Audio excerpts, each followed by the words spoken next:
അല്ല, ഞങ്ങളെ സംബന്ധിച്ചിടത്തോളം വളരെ കൃത്യമായ ഉറപ്പുള്ളൊരു കാര്യമായിരുന്നു ഈ കാര്യത്തിൽ ഞങ്ങൾക്ക് ആർക്കും പങ്കില്ല എന്നുള്ളത്.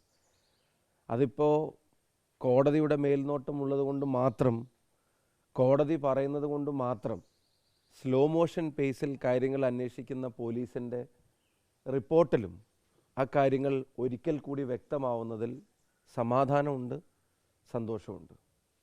ഞങ്ങൾ ജനിച്ചതും വളർന്നതും രാഷ്ട്രീയം പഠിച്ചതും ഞങ്ങളെ പഠിപ്പിച്ചതും ആയ നേതാക്കന്മാരും പ്രസ്ഥാനങ്ങളും ഒന്നും ഇത്തരം കാര്യങ്ങൾ പ്രയോഗിക്കാൻ ഞങ്ങളെ പ്രോത്സാഹിപ്പിക്കുന്ന ഒരു ചുറ്റുപാടല്ല ഉണ്ടായിരുന്നത്. തെരഞ്ഞെടുപ്പ് സമയത്തിൻ്റെ പോളിംഗ് തുടങ്ങാൻ മണിക്കൂറുകൾക്ക് മുമ്പ് ഈ നാട്ടിലെ വടകരയിലെ ജനങ്ങളെ ഭിന്നിപ്പിക്കുക എന്ന ഒറ്റ ഉദ്ദേശത്തോടു കൂടി പുറത്തിറക്കിയ സ്ക്രീൻഷോട്ട് വ്യാജമാണെന്ന് ഞങ്ങൾ അന്നേ പറഞ്ഞു. ഇപ്പോൾ ഓരോ ദിവസം ചെല്ലുന്തോറും അതിൻ്റെ പിന്നിലെ ആളുകളെയും വ്യക്തമായിക്കൊണ്ടിരിക്കുക. യഥാർത്ഥത്തിൽ ജനങ്ങൾക്ക് ഇക്കാര്യത്തിലൊരു സംശയമുള്ളതായിട്ട് ഞങ്ങൾക്ക് ആർക്കും അനുഭവപ്പെട്ടിട്ടില്ല. പ്രത്യേകിച്ച് വടകരയിലെ ജനങ്ങൾക്ക് ഈ കാര്യത്തിൽ ഒരു സംശയമുള്ളതായിട്ട് ഞങ്ങൾക്ക് അനുഭവപ്പെട്ടിട്ടില്ല. അത് തെരഞ്ഞെടുപ്പിൽ നമ്മൾ കണ്ടതാണ്, ആ ഭൂരിപക്ഷത്തിലും നമ്മൾ കണ്ടതാണ്. അവിടെ എല്ലാ നിയോജകമണ്ഡലങ്ങളിലും എല്ലാ ജാതി മത സമൂഹങ്ങളിലും ഞങ്ങൾക്ക് വലിയ പിന്തുണയാണ് തെരഞ്ഞെടുപ്പ് സമയത്ത് അവിടുത്തെ ജനങ്ങൾ നൽകിയത്. അതുകൊണ്ട് തന്നെയാണ് 1,14,506 വോട്ടിൻ്റെ ഭൂരിപക്ഷം ഞങ്ങൾക്ക് അവിടെ നിന്ന് കിട്ടാൻ കാരണമായത്. അപ്പോഴേ ഞങ്ങൾ പറഞ്ഞിരുന്നു, ഞങ്ങളിത് ചെയ്തിട്ടില്ല, ഞങ്ങളുടെ അറിവോടെ ഇത് ചെയ്യത്തില്ല, ഇത് ഞങ്ങൾ ചെയ്യിപ്പിച്ചിട്ടുമില്ല. അത് അന്നത്തേക്ക് മാത്രമല്ല, ഇന്നലെയും ഇന്നും നാളെയും ഇത്തരം കാര്യങ്ങൾ ചെയ്യാൻ ഉദ്ദേശിക്കുന്നില്ലെന്നും വർഗീയത പറഞ്ഞ് തെരഞ്ഞെടുപ്പ് ജയിക്കേണ്ട എന്നും അതിലും ഭേദം തോൽക്കുന്നതാണെന്നും പോളിംഗ് തീരാൻ മണിക്കൂറുകൾ എത്രയോ ബാക്കിയുള്ളപ്പോഴും പത്രസമ്മേളനം നടത്തി പറഞ്ഞതാണ്. യഥാർത്ഥത്തിൽ ഇതിന് വേണ്ടത് ഒരു റെഡ് എൻകൗണ്ടർ തന്നെയാണ്. എന്ന് വെച്ചാൽ തെരഞ്ഞെടുപ്പ് ജയിക്കാൻ വേണ്ടി ഏതറ്റം വരെയും പോകാൻ ഇത്തരം കാര്യങ്ങൾ ഉപയോഗിക്കുമ്പോൾ അതറിയാതെ അതിൽ പെട്ടുപോകുന്ന സാധാരണ CPM പ്രവർത്തകൻ അവൻ എഴുന്നേറ്റ് നിന്ന് ഇനിയെങ്കിലും നേതൃത്വത്തോടും ഇതെടുത്ത് ഉപയോഗിച്ചവരോടും ചോദ്യം ചെയ്യാൻ തയ്യാറാവണം.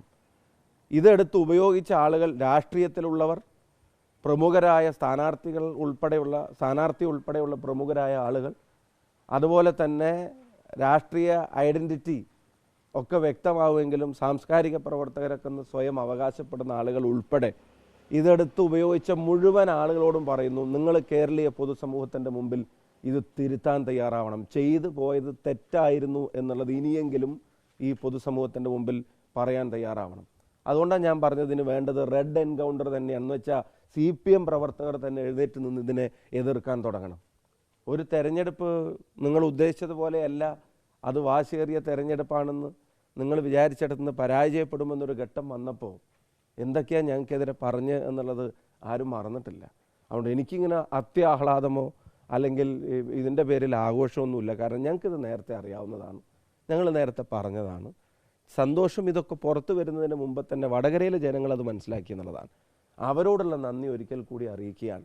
കോടതിയുടെ ഇടപെടലും പോലീസിൻ്റെ റിപ്പോർട്ടും അന്വേഷണവും ഒക്കെ വരുന്നതിൻ്റെ മുമ്പ് തന്നെ അത് വ്യാജമാണെന്ന് പൂർണ്ണമായും തിരിച്ചറിഞ്ഞ വടകരയിലെ ജനങ്ങളോടുള്ള നന്ദി ഒരിക്കൽ കൂടി ഈ വേളയിൽ അറിയിക്കുകയാണ്. മുഖമില്ലാത്ത പലരുടെയും മുഖം തെളിഞ്ഞു തുടങ്ങുന്നത് നല്ല ലക്ഷണമാണ്. അല്ല, പോരാളിമാരുടെയൊക്കെ പേര് വിവരങ്ങളൊക്കെ വന്നു തുടങ്ങുന്നത് നല്ല ലക്ഷണമായിട്ട് തന്നെയാണ് ഞാൻ കാണുന്നത്. പക്ഷെ അതിനകത്ത് ഒരു കാര്യം കൂടെ എനിക്ക് പറയാനുണ്ട്. ഇപ്പോൾ അവരെ പാർട്ടിയെ തകർക്കാനുള്ള ആളുകളൊക്കെ ആയിട്ട് പലരും ചിത്രീകരിക്കുന്നുണ്ട്. പക്ഷെ അങ്ങനെ ഇവർക്ക് ഒട്ടും ക്രെഡിബിലിറ്റി ഇല്ലാത്ത പാർട്ടിയെ തകർക്കാൻ വേണ്ടിയുള്ള ആളുകളായിരുന്നെങ്കിൽ അതിൽ വരുന്ന സാധനങ്ങളൊക്കെ ഇങ്ങനെ എടുത്ത് ഉപയോഗിച്ച് തെരഞ്ഞെടുപ്പ് സമയത്ത് ആവശ്യാനുസരണം എതിർ സ്ഥാനാർത്ഥിയെ തോൽപ്പിക്കാനും വർഗീയമായി ആക്ഷേപിക്കാനും ഒക്കെ ഉപയോഗിക്കാൻ ശ്രമിച്ചതിന് അവരാദ്യം തിരുത്തട്ടെ. എന്നിട്ടാണല്ലോ, മുഖം ഇല്ലാത്ത ആളുകളായതുകൊണ്ടായിരുന്നല്ലോ ഇത്രയും ദിവസം തള്ളി പറഞ്ഞിരുന്നത്. ഇപ്പം മുഖമുള്ള ആളുകളെ സംബന്ധിച്ച് അന്വേഷിക്കുമ്പോൾ ചില കാര്യങ്ങളൊക്കെ പുറത്തു വരുന്നുണ്ട്. സജീവ അടിമുടി CPM പ്രവർത്തകരാണെന്നുള്ള എല്ലാ വിവരങ്ങളും വരുന്നുണ്ട്.